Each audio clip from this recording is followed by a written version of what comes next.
Pernahkah kamu membayangkan berangkat ke negeri asing demi harapan, namun malah terjebak dalam kegelapan?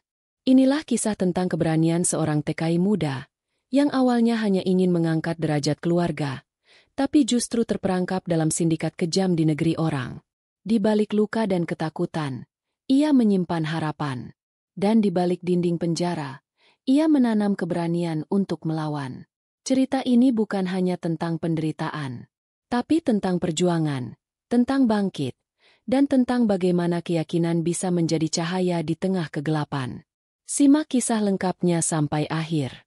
Dan jika kamu merasa cerita ini menyentuh hati atau membuka mata tentang realita yang sering tersembunyi, jangan ragu untuk tinggalkan komentar di bawah. Ceritakan pendapatmu, atau mungkin pengalaman yang serupa. Like, share, dan subscribe agar semakin banyak orang yang bisa mengambil pelajaran dari cerita ini. Langsung saja ke ceritanya. Ayu duduk di pinggir sawah, menatap langit senja yang mulai menguning. Desanya yang tenang di Jawa Tengah terasa semakin sempit bagi impian besarnya. Sejak ayahnya jatuh sakit dan ibunya hanya mengandalkan warung kecil di depan rumah, Ayu merasa harus berbuat sesuatu. Ia ingin membantu keluarganya keluar dari belenggu kemiskinan. Dari radio kecil yang tergantung di dapur, Ayu mendengar siaran tentang pekerjaan di luar negeri. Gaji besar, fasilitas lengkap, hidup layak. Itu semua terdengar seperti jawaban dari doanya selama ini. Hari demi hari, ia mencari informasi lebih dalam. Akhirnya, seseorang mengenalkannya pada seorang calo yang mengaku bisa mengurus semuanya dengan mudah. Calo itu bernama Pak Darto. Orangnya ramah dan tampak meyakinkan. Ia menjanjikan Ayu pekerjaan sebagai penjaga toko di Kamboja dengan gaji 5 kali lipat dari yang bisa didapatkan di desa. Ayu ragu. Namun ketika Pak Darto menyodorkan brosur, lengkap dengan foto orang-orang yang katanya sudah sukses, keraguan Ayu mulai luntur. Ibu Ayu menangis saat tahu anaknya akan pergi jauh. Tapi Ayu meyakinkannya bahwa ini jalan terbaik. Dengan koper sederhana dan bekal doa, Ayu naik bus malam menuju Jakarta. Di sana, ia dan beberapa calon tenaga kerja lain dikumpulkan di sebuah rumah penampungan. Mereka diminta menunggu proses administrasi sebelum berangkat. Hari berganti hari, tapi janji keberangkatan tak kunjung datang. Beberapa orang mulai gelisah. Ayu pun mulai curiga ketika mereka dilarang keluar dari rumah itu. Namun Pak Darto selalu datang membawa alasan yang terdengar masuk akal. Besok pasti berangkat, tinggal tunggu visa, katanya. 2 minggu kemudian, mereka dibawa ke bandara secara diam-diam, tanpa banyak penjelasan. Tiket diberikan mendadak. Ayu tak tahu pasti kemana ia akan diterbangkan. Namun pikirannya sudah dipenuhi harapan. Ia percaya bahwa hidupnya akan berubah di tanah seberang. Namun, begitu pesawat mendarat, Ayu merasakan sesuatu yang ganjil. Mereka tidak dibawa ke apartemen atau toko, melainkan ke sebuah gedung tua di pinggiran kota.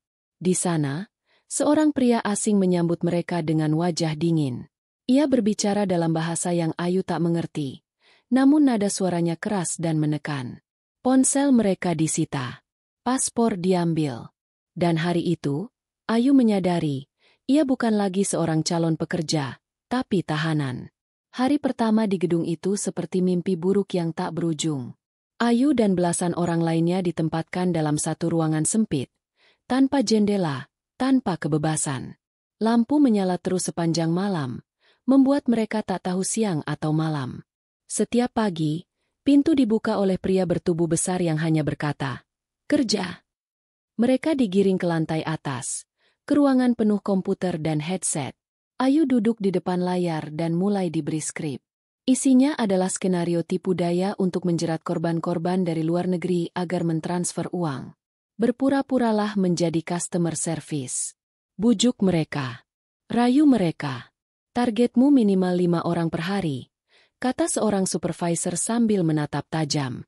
Ayu menolak. Ia menolak untuk menipu orang lain.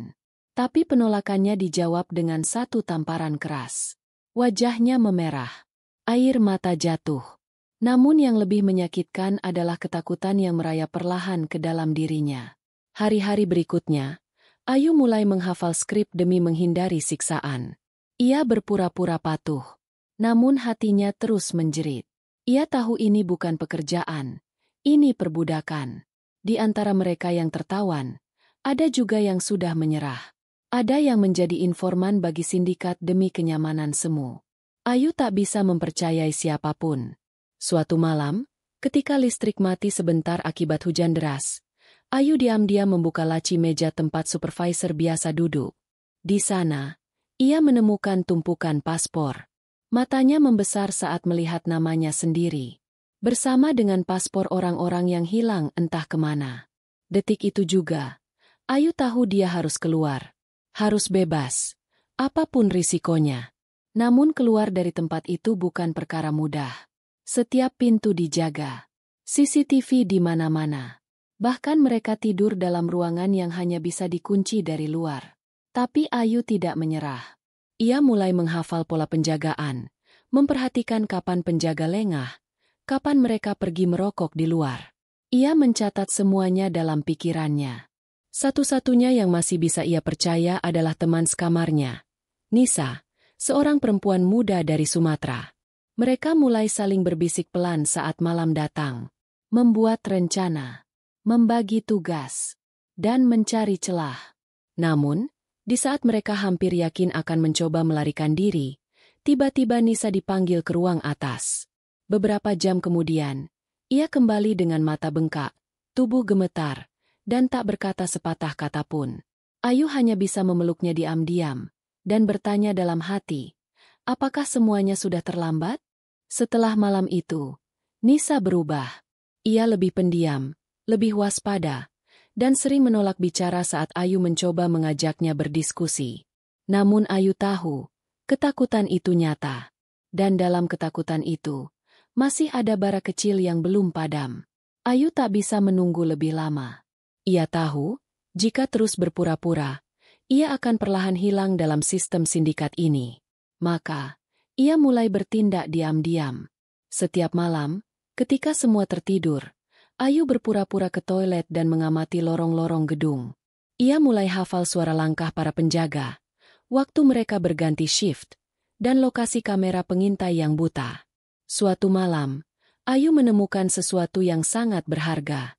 Di balik rak tua dekat tangga darurat, tersembunyi panel listrik kecil yang longgar. Ia menyelipkan sobekan kertas kecil berisi nomor kontak LSM yang pernah ia lihat dari brosur saat masih di Jakarta. Ia menulis dengan cepat, dengan pena kecil yang ia sembunyikan dari meja kerja. Tapi bagaimana mengirim pesan? Kesempatan datang 3 hari kemudian. Salah satu komputer rusak, dan seorang teknisi lokal dipanggil. Saat pria itu sibuk membongkar bagian belakang CPU, Ayu berpura-pura memungut barang dari lantai dan menyelipkan kertas itu ke dalam tas teknisi yang terbuka sedikit. Itu langkah nekat. Jika ketahuan, ia bisa hilang seperti beberapa temannya yang sudah tak pernah terlihat lagi. Tapi Ayu pasrah. Ia hanya bisa berharap pria itu cukup peduli untuk membuka dan membaca pesan kecil yang penuh harap. Hari demi hari berlalu tanpa perubahan. Namun sesuatu terasa berbeda. Salah satu penjaga diganti dengan orang asing yang lebih pendiam. Beberapa komputer mulai dicopot. Ada desas-desus bahwa operasi akan dipindahkan ke tempat lain. Ayu gelisah. Apakah waktunya habis? Suatu pagi, suara sirene memecah keheningan. Pintu depan digedor keras.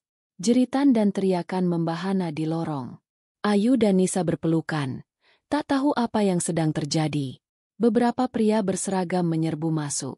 Dengan bahasa yang tak mereka mengerti, mereka membentak dan menggeledah ruangan.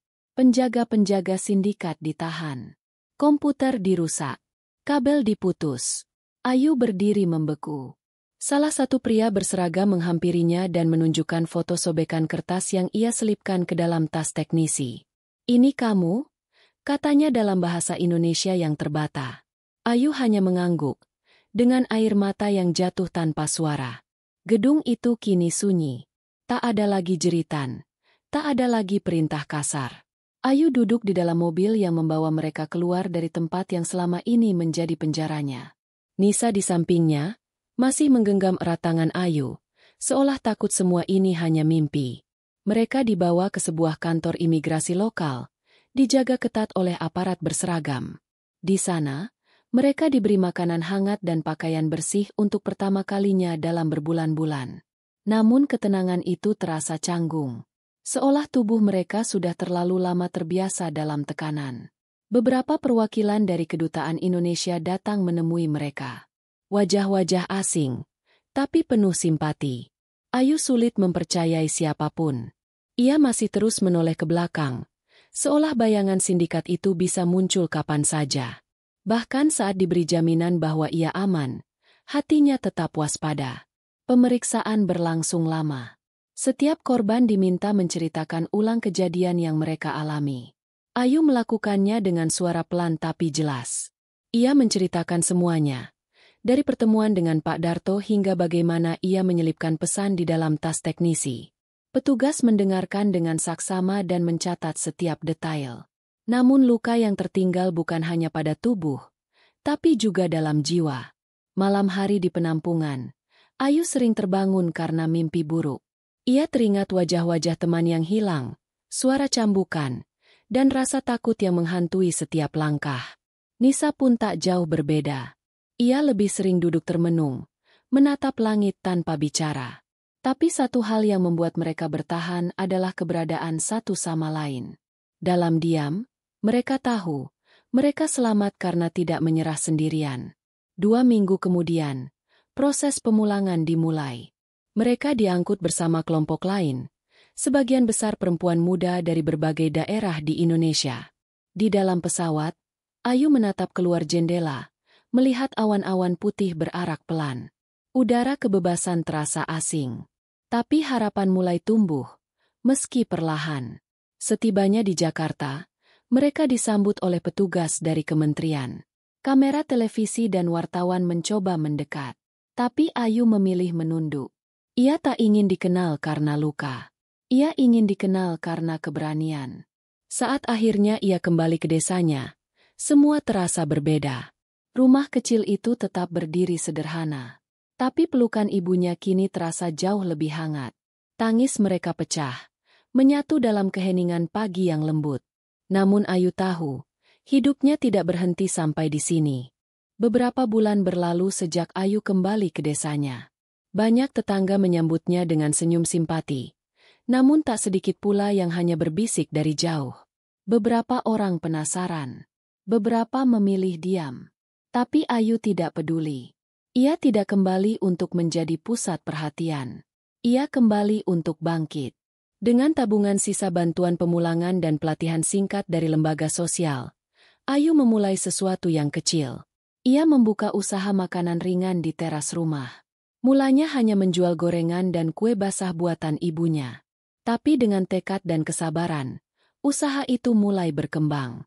Ayu mulai menerima pesanan dari sekolah dan acara warga. Nisa, yang tinggal di kota lain, sering berkabar. Ia pun mulai menata hidup. Mereka berdua saling menguatkan, saling mengingatkan bahwa luka mereka bukan untuk disembunyikan, tapi untuk dijadikan pijakan. Suatu hari, Ayu diminta untuk menjadi pembicara dalam pelatihan bagi calon tenaga kerja. Ia awalnya menolak. Trauma itu belum benar-benar hilang. Tapi setelah merenung, ia sadar, jika ia diam, akan lebih banyak ayu-ayu lain yang tertipu. Maka ia berdiri di depan puluhan perempuan muda, dengan suara yang sempat gemetar namun penuh tekad. Ia menceritakan semuanya, tanpa dilebihkan, tanpa dikurangi. Ia bicara tentang janji manis yang menipu, tentang kegelapan sindikat di Kamboja, dan tentang keberanian yang ia temukan dalam ketakutan. Setelah sesi itu selesai, seorang gadis remaja menghampirinya. Wajahnya polos, matanya berkaca-kaca. Ia berkata pelan, "Mbak Ayu, saya batal daftar ke luar negeri. Saya takut. Tapi lebih dari itu, saya jadi sadar, saya bisa cari jalan lain." Ayu memeluknya. Dan saat itu, untuk pertama kalinya, ia merasa bebas sepenuhnya. Bukan hanya dari tempat itu, tapi juga dari bayangan kelam yang pernah menghantuinya. Di malam hari, Ayu duduk di serambi rumah, ditemani kopi hangat dan suara jangkrik. Angin lembut berhembus membawa aroma tanah basah. Ia menatap langit, tersenyum tipis, dan berbisik dalam hati. Terima kasih. Ya Allah, aku pulang bukan hanya untuk hidup. Aku pulang untuk menang. Dari kisah Ayu, kita belajar bahwa keberanian dalam menghadapi kezaliman dan keteguhan dalam memperjuangkan kebebasan adalah bentuk nyata dari keimanan dan ketawakalan. Tak peduli seberapa gelap jalan yang kita lalui, selama kita tidak menyerah, cahaya Allah pasti akan datang menuntun. Allah berfirman dalam Al-Quran, "Barang siapa bertakwa kepada Allah, niscaya Dia akan mengadakan baginya jalan keluar dan memberinya rezeki dari arah yang tiada disangka-sangkanya." Quran Surat At-Talaq 23. Cerita ini adalah fiktif dan disusun sedemikian rupa agar terasa nyata, semata-mata untuk diambil pelajaran dan hikmahnya. Jika cerita ini mirip dengan kejadian nyata, itu hanyalah kebetulan belaka. Terima kasih sudah mendengarkan hingga akhir. Kalau kamu merasa kisah ini menyentuh, penuh makna, atau bisa menjadi pelajaran bagi orang lain, jangan lupa untuk like, komen, dan subscribe agar kami bisa terus menghadirkan cerita-cerita penuh inspirasi berikutnya. Sampai jumpa di cerita selanjutnya.